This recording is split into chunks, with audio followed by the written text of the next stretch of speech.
Bom dia. O Conselho de Ministros aprovou hoje um diploma que procede no âmbito dos regimes jurídicos de proteção às eventualidades de doença, maternidade, paternidade, adoção e morte, bem como do regime do apoio social de inserção, com a aprovação do diploma que introduz um conjunto de alterações. O Sr. Ministro da Solidariedade e da Segurança Social far-vos-á depois uma apresentação detalhada do conteúdo deste diploma. Foi também aprovado no Conselho de Ministros hoje um diploma que regula o dever de informação e a emissão de parecer prévio da Agência para a Modernização Administrativa relativo à aquisição de bens e prestação de serviços no domínio das tecnologias de informação e de comunicação. Ainda no âmbito desta matéria, foi também aprovado pelo Conselho de Ministros a discriminação do conjunto de sistemas que se consideram, por razões de interesse público fundamental, sistemas operacionais críticos que ficarão subordinados a uma análise diferenciada, neste caso por parte do Ministério das Finanças. O Conselho de Ministros aprovou um outro diploma que procede à revisão dos limites para a detenção do capital social dos operadores da Rede de Distribuição Nacional de Eletricidade e da Rede de Distribuição de Gás Natural. Trata-se de uma alteração legislativa que, como sabem, estava já prevista a quando da segunda fase de privatização da REN e que vem permitir exatamente, ao aumentar o limite para a detenção individual do capital social destes operadores, permitir a concretização dos contratos de privatização que, no processo de privatização da REN, foram adjudicados. Foi também aprovado pelo Conselho de Ministros com uma alteração ao regime geral do Código, do Catálogo Nacional de Variedades de Espécies Agrícolas e de Espécies Hortícolas.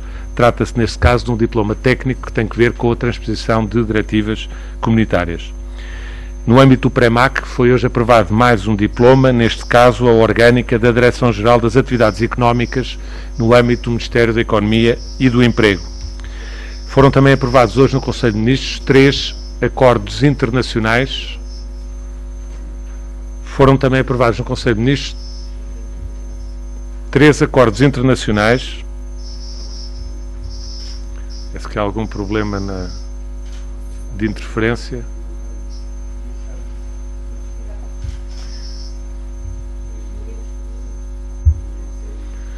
Bom, continuando, peço desculpa pela interrupção. Foram também aprovados no Conselho de Ministros hoje 3 acordos internacionais, um que tem que ver com o ponto final no Estatuto Jurídico da Eurofor, um tratado que existia entre a República Portuguesa, o Reino de Espanha, a República Italiana e a República Francesa, no sentido de uma força militar que agora, no âmbito da União Europeia, deixou de ter sentido. Uma outra resolução relativa a um acordo entre os Estados-membros da União Europeia sobre a proteção de informações classificadas. E, por último, uma resolução que tem que ver com emendas ao acordo constitutivo entre o Banco Europeu para a Reconstrução e Desenvolvimento, no sentido de alargar o âmbito de atuação desta instituição ao Mediterrâneo Sul e Oriental. Como sabem, foi acordado no outono do ano passado, numa reunião entre os governadores desta instituição, o alargamento da área de intervenção deste Banco para a Reconstrução e Desenvolvimento aos países do sul do Mediterrâneo, por forma a permitir o apoio ao desenvolvimento das novas democracias que têm despontado nos países árabes desta zona do Mediterrâneo. Há ainda um quarto acordo, peço desculpa, aprovado no Conselho de Ministros, que tem que ver com um acordo sobre a proteção recíproca de investimentos entre Portugal e a Jordânia. Por último, dou então a palavra ao Sr. Ministro da Solidariedade e Segurança Social para vos fazer a apresentação do diploma relativo às alterações no regime dos apoios sociais. Muito obrigado. O Governo já tinha anunciado que estava em estudo a preparação de uma revisão do regime de algumas prestações sociais. É muito importante que as prestações sociais sejam atribuídas de forma justa, com rigor, e que se possa combater o abuso e a fraude que às vezes existem.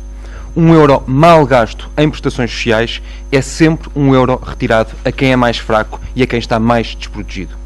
A alteração mais significativa que hoje o Conselho aprovou é relativa ao rendimento social de inserção. O rendimento social de inserção, o RSI, atribui direitos, mas também deve atribuir deveres. E é por isso que propomos uma mudança no paradigma do RSI. O RSI só deve ser atribuído quando é assinado um contrato de inserção entre o Estado e os beneficiários, em que se prevejam, além dos direitos, os deveres também dos beneficiários desta prestação. Deveres que têm a ver com a saúde ou a escola dos filhos, deveres que têm a ver com a procura ativa de trabalho, deveres que têm a ver com a prestação de trabalho socialmente necessário ou de atividades úteis à comunidade. Ao contrário do que hoje acontece, o RSI só deve ser atribuído quando é estabelecido, quando é assinado este contrato de inserção. Também ao contrário do que hoje acontece, sendo a prestação do RSI uma prestação a um agregado familiar, o contrato deve incluir também obrigações, responsabilidades para todos os membros do agregado familiar. Com estas novas regras, cerca de 60 mil beneficiários do RSI que têm idade e capacidade ativa para o trabalho passarão a estar inscritos nos centros de emprego. Se o RSI deve servir para promover a inclusão social e a inclusão profissional, não faz sentido que estes beneficiários que têm idade e capacidade ativa para o trabalho não estejam inscritos nos respectivos centros de emprego, que é quem promove quer a inserção profissional, quer a formação profissional destes mesmos beneficiários. Uma segunda questão para nós também muito relevante é acentuar o caráter transitório do rendimento social de inserção. O rendimento social de inserção serve para inserir as pessoas do ponto de vista social e do ponto de vista laboral. Eu chamo a vossa atenção para o facto que entre 2005 e 2011 o tempo médio de permanência no RSI passou de 15 meses para 32 meses, mais do que duplicando este mesmo tempo médio.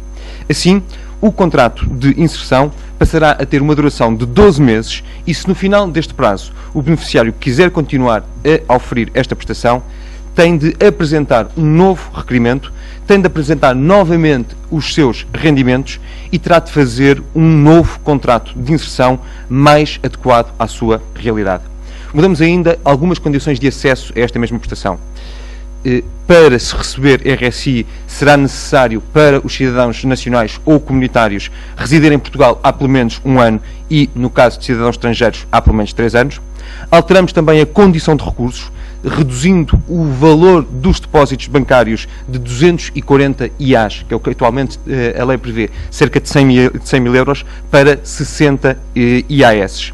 Terceiro, passamos a incluir no património o valor dos bens móveis sujeitos a registro, nomeadamente os carros, e é muito importante também para nós destacar que vão ser desenvolvidos um conjunto de protocolos com autarquias locais, quer câmaras municipais, quer juntas de freguesia, com instituições sociais, para podermos fazer o desenvolvimento de um conjunto de atividades que são úteis às comunidades.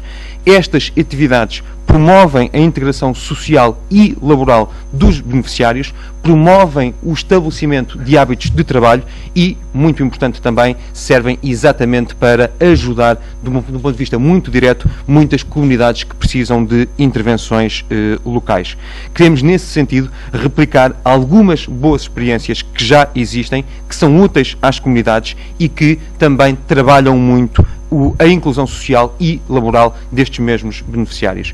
Permitam-me também falar um pouco de outras alterações a outras prestações. Por exemplo, neste diploma prevê-se o aumento do prazo para fazer a restituição das prestações sociais indevidamente atribuídas. O prazo atual de 36 meses passará para 120 meses, numa lógica de convergência com o que hoje já existe para, por exemplo, o pagamento de dívidas contributivas. Na proteção das eventualidades de morte, estabelecemos uma convergência entre o regime dos funcionários públicos e o regime dos privados.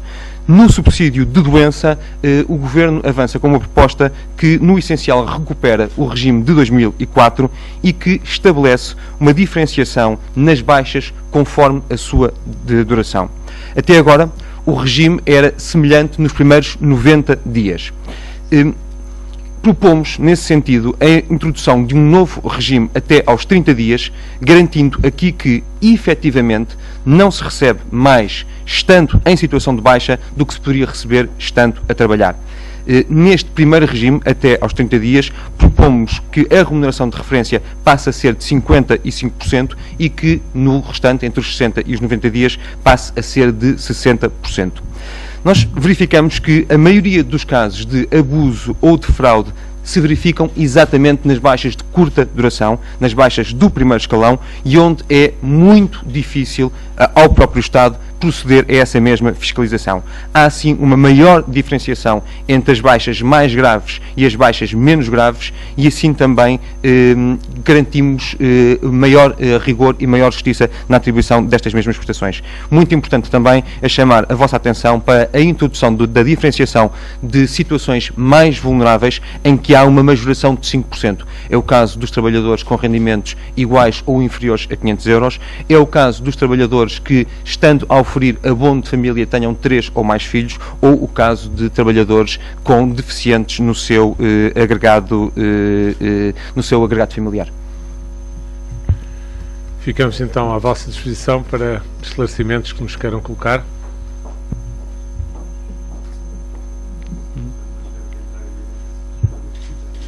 Muito. Boa tarde. Eu gostaria de perguntar qual é o impacto destas medidas nas diversas categorias. Já sabemos que o RSI vai ter um impacto de 70 milhões. Qual vai ser o impacto nas restantes medidas?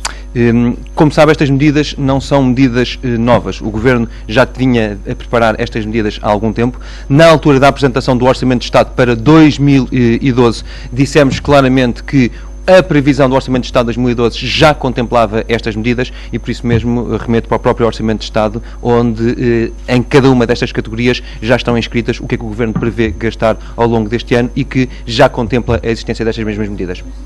Ouvi-lo agora neste momento em que as novas medidas vão ser, tratadas individualmente, seria importante ter de viva voz o impacto das medidas? Eu posso lhe relembrar, porque dissemos também muito claramente no debate do Orçamento de Estado, que, por exemplo, se nós não tomássemos qualquer medida relativamente ao rendimento social de inserção, o gasto este ano seria superior em cerca de 70 milhões de euros. E, portanto, com medidas como estas que o Governo está a tomar, é possível reduzir, no caso do RSI, em cerca de 70 milhões de euros esta prestação. Deixe-me só chamar a sua atenção para um ponto que para nós é muito relevante e é muito importante. A atribuição com rigor das prestações sociais é fundamental para nós podermos também ter um conjunto de recursos financeiros, nomeadamente numa altura em que atravessamos uma crise económica que tem efeitos também do ponto de vista social e para podermos garantir a proteção de pessoas, de públicos mais desfavorecidos. Como sabe, no Orçamento de Estado para 2012, ao contrário, aliás, do que tinha acontecido no passado, o Governo avançou com o aumento das pensões mínimas, das pensões rurais e das pensões sociais. São cerca de 1 milhão de portugueses que, no ano anterior, com o Governo anterior, em 2012, tinham visto as suas pensões serem congeladas. Num cenário de dificuldade, num cenário de austeridade, é muito importante nós conseguirmos encontrar os recursos para protegermos esses públicos que são públicos muito fragilizados, essas pessoas que são pessoas muito fragilizadas. É exatamente também tomando um conjunto de medidas com coragem para atribuir com mais justiça social e com mais rigor prestações sociais que conseguimos encontrar recursos, por exemplo, para fazer também esse aumento das pensões mínimas, cujo valor do aumento também se estimou em 70 milhões de euros. Em relação ao subsídio de maternidade, por exemplo? Elas estão estimadas no próprio Orçamento de Estado e, portanto, não queria avançar mais. Estão segmentadas. Como sabe, o Orçamento de Estado prevê estas rubricas uma a uma.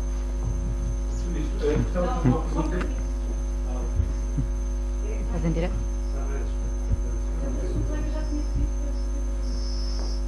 Mas estás em direto? Boa tarde, Marta Rangel do Económico TV. Pelo que percebi, o Sr. Ministro disse que o rendimento social de inserção tem direitos e vai ter também deveres, por isso vai passar a ser assinado um contrato. Gostaria de perceber se algum destes deveres for quebrado, o que é que acontece? O beneficiário perde ou arrisca-se a perder o rendimento social de inserção? Sabe que muito obrigado pela sua questão, essa é a regra nas prestações sociais.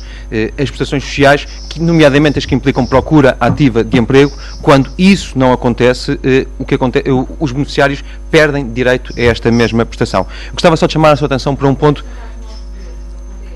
Para responder concretamente à sua questão, eu gostava de lhe chamar a atenção para um ponto, que é o seguinte. O rendimento social de inserção é uma prestação que é atribuída a um agregado familiar.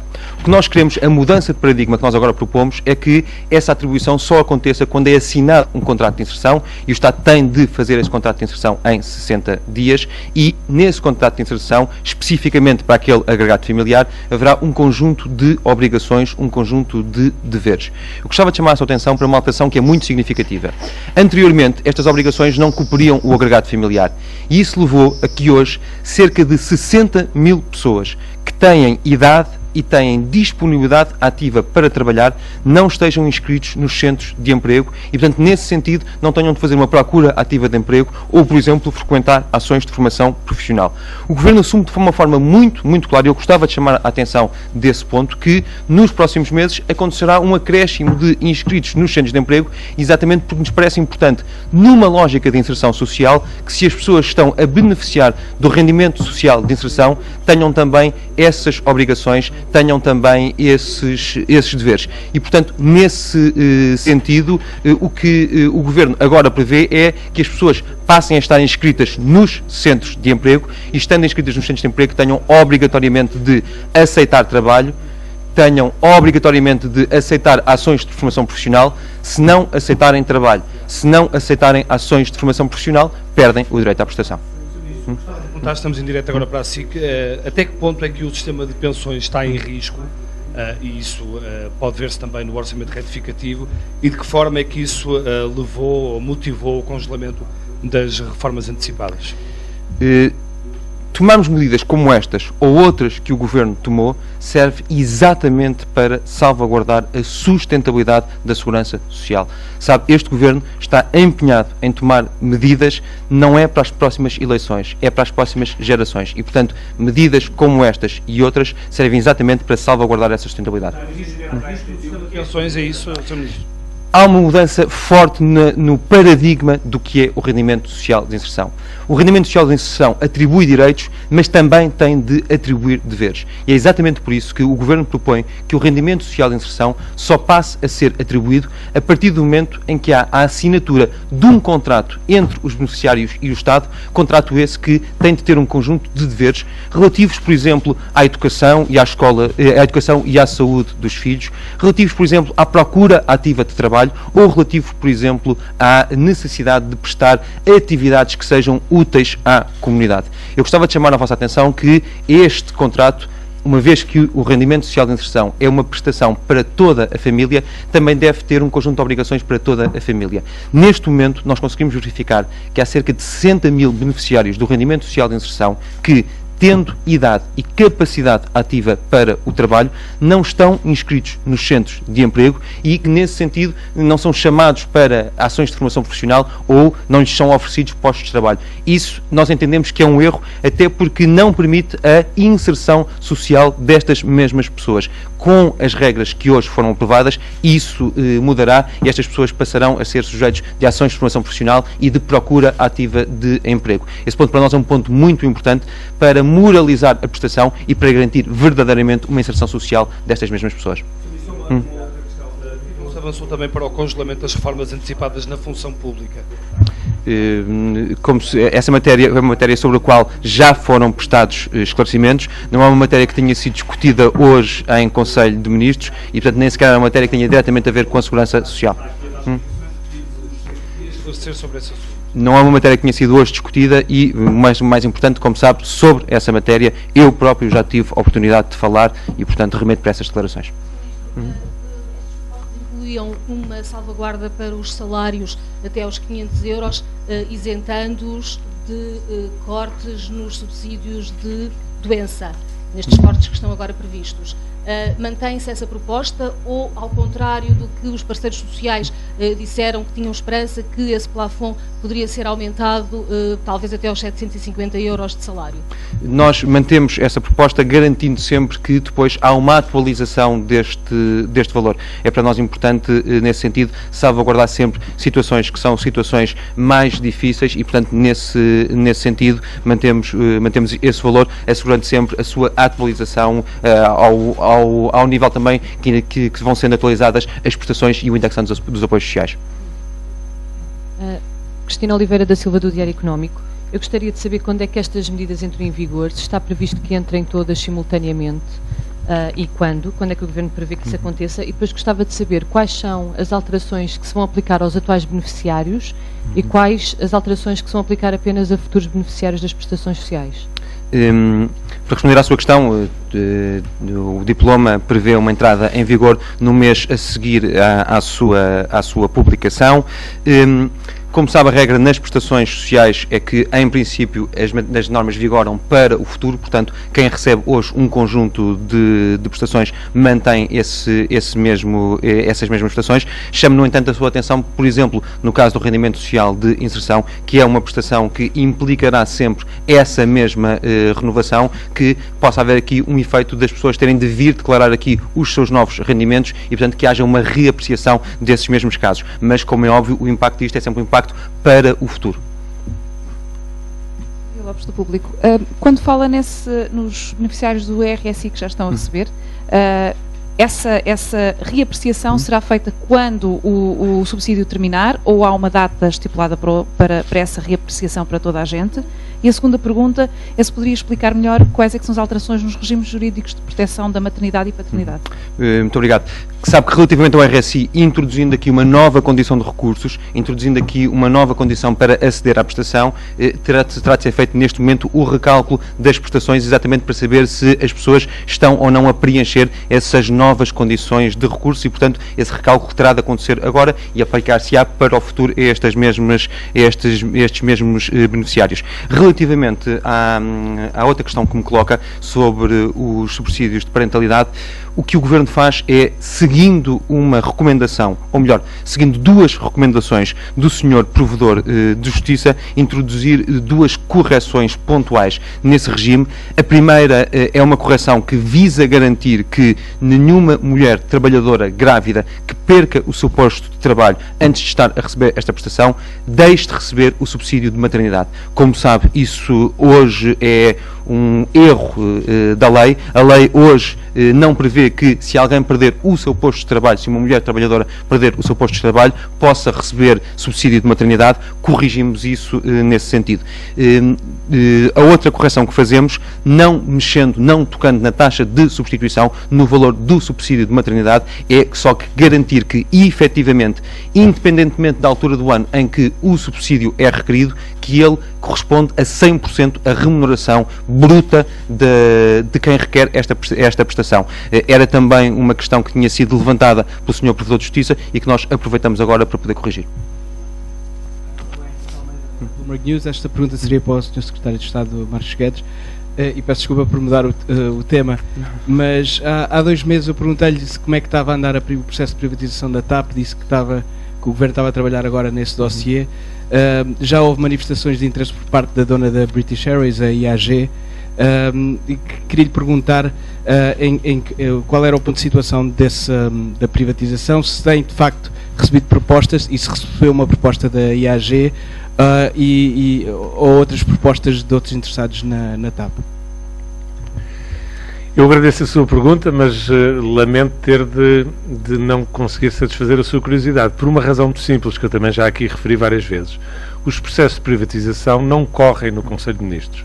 O Conselho de Ministros só é chamado a pronunciar-se na parte final do processo, depois de todas as fases do processo que são definidas por lei e que têm os seus responsáveis, as equipas técnicas da apreciação, os pareceres que é preciso recolher, e só na fase final, quando existem propostas concretas para uma adjudicação, é que o assunto é trazido ao Conselho de Ministros e o Conselho de Ministros só toma contacto com os processos de privatização nessa fase. Antes disso, os processos correm de acordo com as regras estabelecidas na lei e o Conselho de Ministros não só não acompanha esses processos, como não intervém em nenhuma das fases prévias do processo.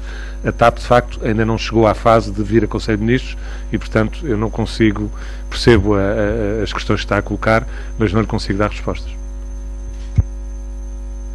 Da TV Record. Falou há pouco no contrato de obrigações, no contrato assinado também com os beneficiários do RSI. Que obrigações é que vão estar inscritas nesse contrato?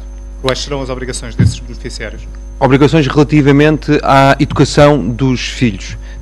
garantir efetivamente que agregados familiares que têm filhos em idade escolar garantem que há uma frequência efetiva por parte dessas crianças do sistema de ensino. Obrigações relativamente à saúde dos mesmos filhos, nomeadamente em matérias que têm a ver, por exemplo, com o Plano Nacional de Vacinação. Obrigações relativamente à procura ativa de trabalho. É muito importante nós percebemos que o rendimento social de inserção deve servir para inserir socialmente, para conseguir desenhar um conjunto de projetos de inclusão social. É exatamente por isso que para nós é tão importante, mesmo que isso tenha como reflexo uma subida, eu chamava a vossa atenção para isso, mesmo que isto tenha como reflexo uma subida dos números dos desempregados inscritos nos centros de emprego, é muito importante para nós garantir que beneficiários do rendimento social de inserção, que têm idade e capacidade ativa para o trabalho, estão inscritos nos centros de emprego e, nesse sentido, frequentam ações de formação profissional, nesse sentido, têm acesso a um conjunto de ofertas de trabalho. Obrigações que podem ter a ver com o desempenho de tarefas que sejam úteis às comunidades. Vamos agora estabelecer um conjunto de protocolos, quer com câmaras municipais, quer com juntas de freguesia, quer com instituições sociais, para podermos desempenhar um conjunto de ações que têm uma importância para as comunidades, que são socialmente úteis a essas mesmas comunidades e cujos beneficiários do RSI que tenham capacidade ativa para o trabalho possam desempenhar. No caso do cumprimento de pena efetiva de prisão, há uma cessação desta mesma prestação. No caso de prisões preventivas, propomos uma suspensão da prestação. Sr. Ministro, Agostinho Leite, Agência Lusa, dizia precálculo para todos os atuais beneficiários do RSI.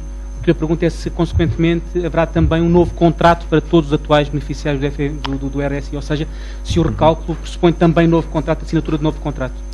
O recálculo acontece a partir do momento em que há uma alteração na própria condição de recursos. Se a condição de recursos passa a ter uma nova configuração, temos de aplicar essa nova configuração a todos estes beneficiários. E, portanto, nesse sentido é o que vai acontecer imediatamente, a partir do momento em que o diploma entre em vigor.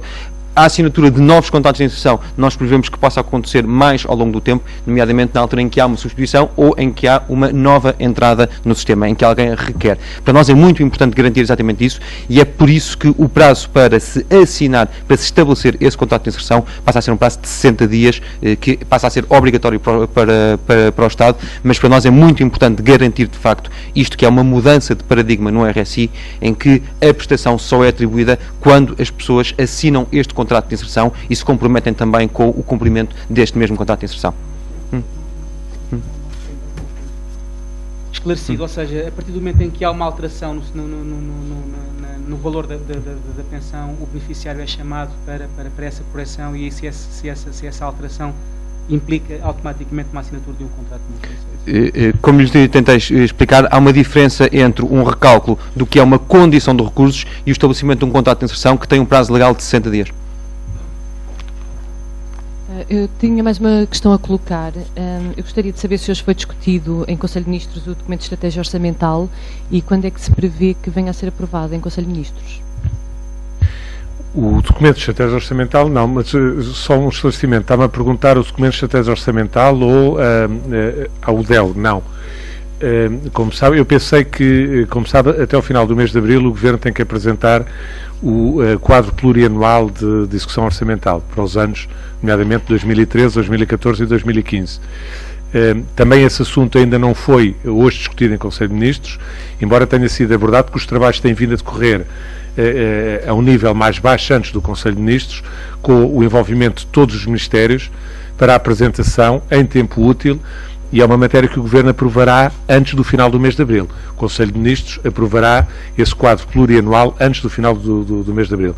Relativamente a alterações ao DEL, não, embora o documento de estratégia orçamental, penso eu, que está isso íncito na sua pergunta, indiretamente também tem que ver com esta matéria, com o quadro plurianual de execução orçamental. Portanto, isso é matéria que será abordada no Conselho de Ministros antes do final deste mês. Ficou, de resto, já traçado um calendário dentro do Governo para que isso seja aprovado obrigatoriamente antes do final do mês. Os trabalhos têm vindo a decorrer entre o Ministério das Finanças e todos os Ministérios do Governo. Eu queria só perceber, sabe quantos presos com a cumprir pena de prisão efetiva é que neste momento são beneficiários do RSI? Perguntas que sejam de maior pormenor, números que sejam de maior pormenor, terei o maior prazer em fazer hoje, durante a tarde, fazer-vos chegar. Eu, de qualquer maneira, a propósito desta questão dos reclusos e com a autorização do Sr. Ministro, queria esclarecer apenas para que não ficasse eventualmente qualquer dúvida, a cessação ou a suspensão do rendimento social de inserção aos reclusos não prejudica necessariamente o respectivo agregado familiar, porque em alguns casos os reclusos podem ter famílias, podem ter um agregado familiar a seu cargo e obviamente que a cessação ou a suspensão daquele titular não pode prejudicar o agregado, nomeadamente quando haja crianças ou outros dependentes a cargo. E, portanto, essa assistência social fica garantida à mesma. O que desaparece, de facto, é a titularidade por parte daquele indivíduo que, por estar preso, deixa de ser titular do rendimento social de inserção.